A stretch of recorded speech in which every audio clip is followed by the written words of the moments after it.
السلام علیکم. بسم اللہ الرحمن الرحیم. Class 8th and 9th student کیسے ہیں آپ سب؟ امید کرتی ہوں آپ سب خیر خیریت سے ہوں گے اور اپنا اور اپنے گھر والوں کا بہت زیادہ خیال رکھ رہے ہوں گے. اسٹوڈنٹس، پاک اسٹڈی کے جیسے کہ آپ کو پتہ ہے کہ مارکیٹ میں بک چینج ہو گئی ہے اور ابھی تک نیو بک مارکیٹ میں فریکوینٹلی اویلیبل نہیں ہے. اس وجہ سے ALS کی نوٹس بھی آپ کو پاک اسٹڈی کے نہیں مل سکے ہیں. تو اب پرابلم یہ ہے کہ آپ لوگوں کو ظاہر بات ہے پڑھنا بھی ہے اور اس سلیبس کو لے کے چلنا بھی ہے. تو میں آپ کے ساتھ ایک PDF فائل شیئر کروں گی جس میں چیپٹر 1 کے نوٹس آپ کو انگلش میں بھی مل جائیں گے اور اردو میں بھی مل جائیں گے، جس میں آپ کو لرننگ میں آسانی ہو جائے گی تاکہ آپ اپنا ٹیسٹ بھی پریپیئر کر سکیں. تو ہم سٹارٹ لے رہے ہیں اس کے شارٹ کویسچنس کے ساتھ. شارٹ کویسچنس میں سب سے پہلا کویسچن ہے ہمارے پاس، نظریے سے کیا مراد ہے؟ جی تو شارٹ کویسچن جیسے کہ آپ کو پتہ ہے پیپر پیٹرن میں آپ کے پاس 12 مارکس کے شارٹ کویسچن کا ایک پورشن ہوتا ہے جس میں آپ کو 6 کویسچن اٹیمپٹ کرنے ہوتے ہیں آؤٹ آف 9. اور آؤٹ آف 9 جو 6 کویسچن آپ اٹیمپٹ کرتے ہیں اس میں آپ کے ایکسرسائز میں جو شارٹ کویسچن ہوتے ہیں اس کے علاوہ ایڈیشنل شارٹ کویسچن بھی ہم آپ کو کروائیں گے.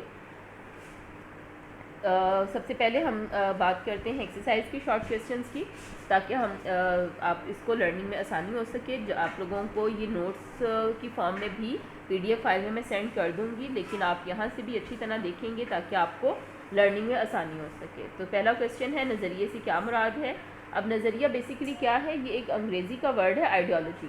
آئیڈیالوجی سے یہ ورڈ نکلا ہے اور اس کا مطلب کیا ہوتا ہے؟ کوئی ضابطہ یا پروگرام یا ایسی کوئی سوچ جس کی بنیاد پر جو ہے وہ فلسفہ یا تفکر پر رکھی گئی ہو. تو لہٰذا انسانی زندگی کے مختلف پہلوؤں کی عکاسی کرتا ہے نظریہ، اور اس کو کہا جاتا ہے کہ یہ جو آپ کے مائنڈ میں ایک سوچ کا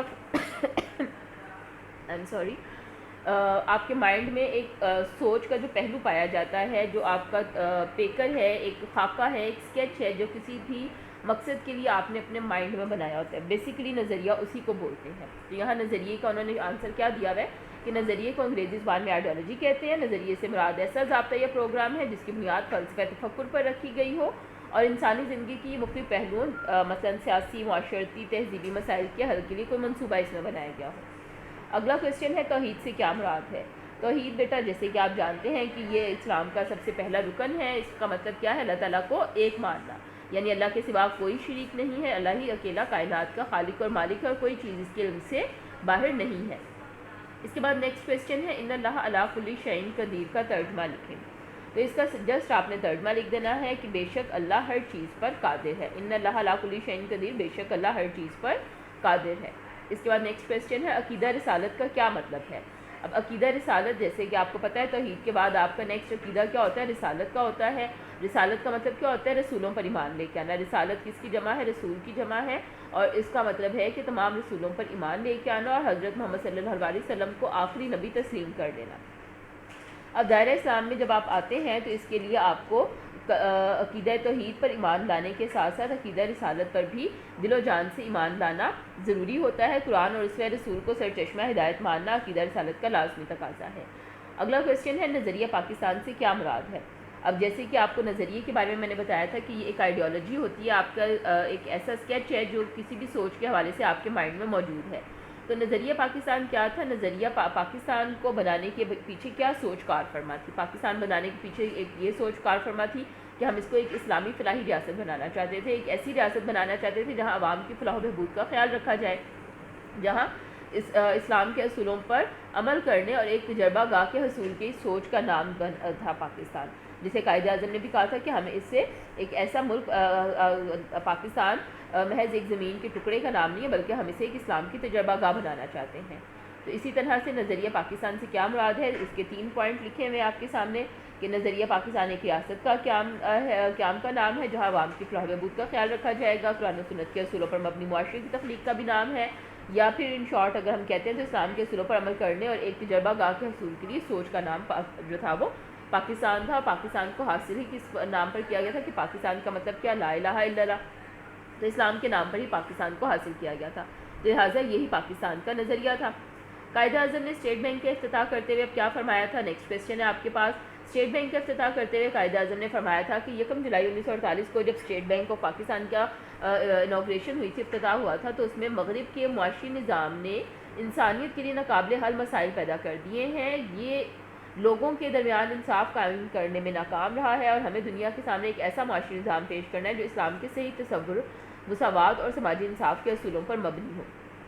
اس میں علامہ اقبال نے قائد اعظم نے اپنا واضح موقف بیان کر دیا تھا کہ وہ بینکنگ اسٹیٹ کس طرح کا چاہتے تھے، بینکنگ نظام کس طرح کا چاہتے تھے کہ جس کے ذریعے ہم اسلام کے صحیح تصور کو پیش کر سکیں.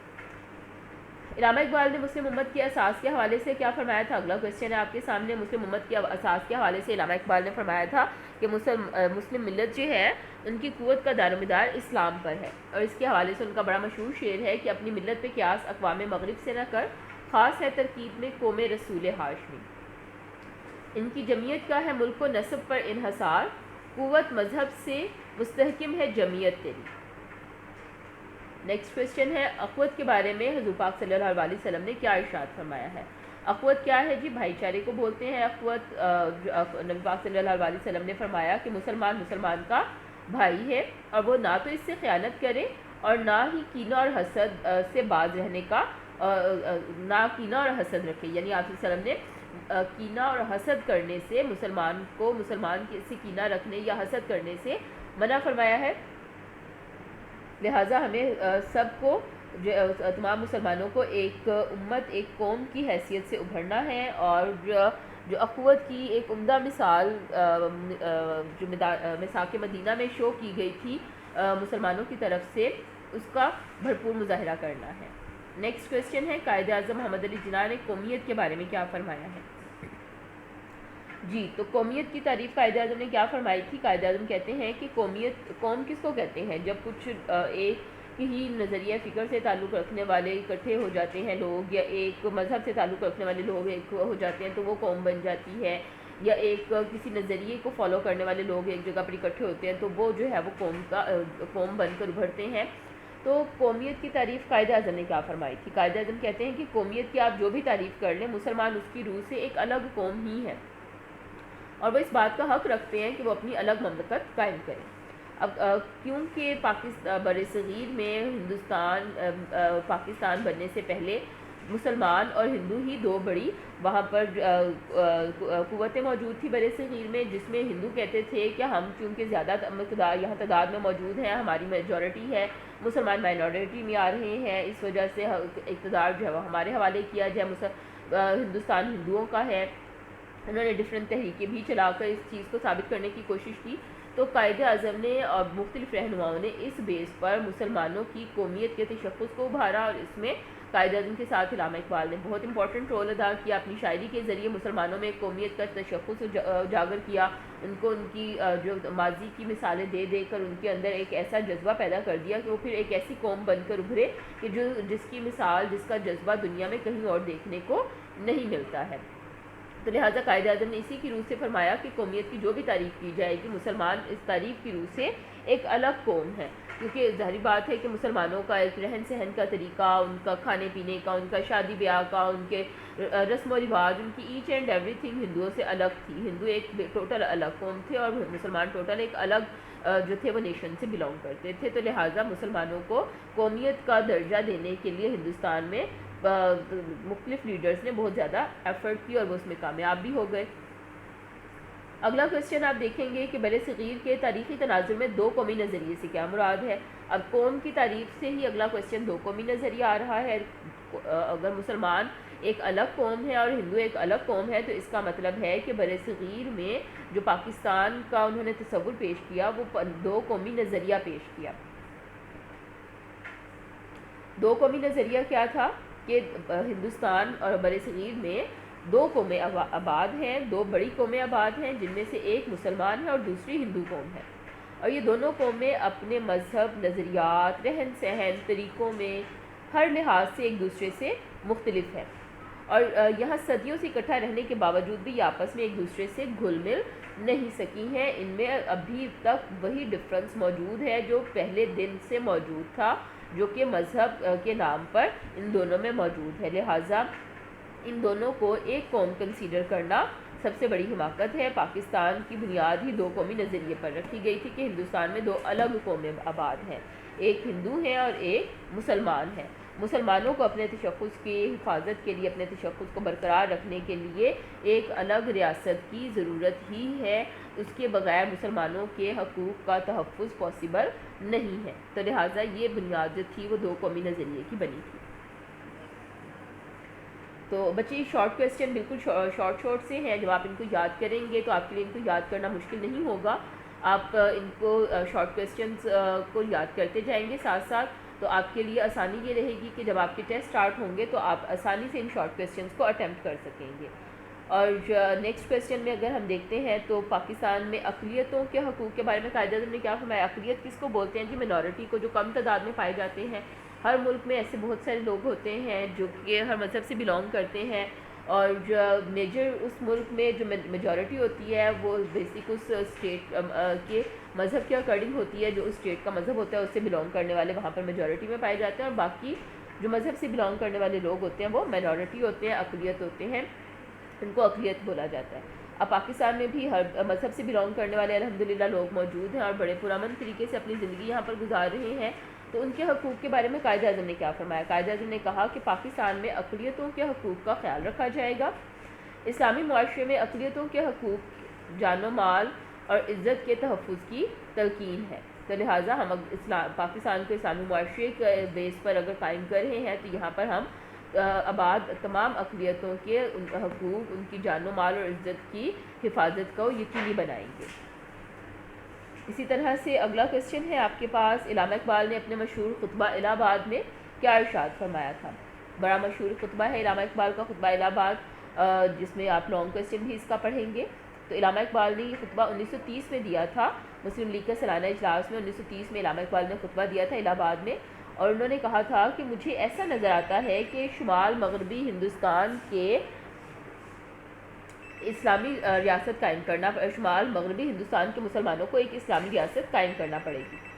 اسلام بحیثیت تمدنی قوت زندہ رہنے کے لیے ضروری ہے کہ مسلمان ایک مخصوص علاقے میں اپنی مرکزیت قائم کریں، جس میں صرف ہندوستان میں اسلام کی فلاح و بہبود کے خیال سے ایک منظم اسلامی ریاست کے قیام کا مطالبہ کر رہا ہوں۔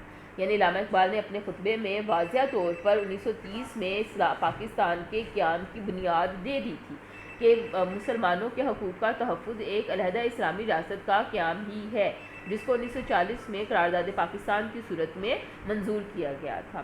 علامہ اقبال نے اس کا تصور جو تھا وہ 1930 میں اپنے خطبہ الہ آباد میں پہلے سے ہی پیش کر دیا تھا۔ پھر اگلا کویسچن آتا ہے جی ارکان اسلام کے نام تحریر کریں۔ تو ارکان اسلام کے نام جیسے آپ جانتے ہیں توحید و رسالت ہے، نماز ہے، روزہ، زکوٰۃ اور حج ہے۔ اب نظریے سے کیا مراد ہے؟ یہ اگین کویسچن ریپیٹ ہو رہا ہے۔ نظریہ سیاسی اور تمدنی اصولوں کے مجموعے کا نام ہے یا زندگی کا کوئی ضابطہ یا پروگرام جس کی بنیاد فلسفہ تفکر پر رکھی گئی ہے؟ تو نظریے سے یہی مراد ہے۔ چودھری رحمت علی نے لفظ پاکستان کب تجویز کیا تھا؟ جی پاکستان کا نام سب سے پہلے آپ کو پتہ ہونا چاہیے، چودھری رحمت علی نے تجویز کیا تھا، اور انہوں نے 1933 میں اپنا ایک کتابچہ لکھا تھا ناؤ اینڈ نیور کے نام سے، اور اس میں انہوں نے مسلمانوں کی علیحدہ ریاست کا نام پاکستان تجویز کیا تھا، جو کہ 1930 میں علامہ اقبال نے جس کا تصور پیش کیا تھا، 1933 میں چودھری رحمت علی نے اس کا نام پاکستان تجویز کر دیا تھا۔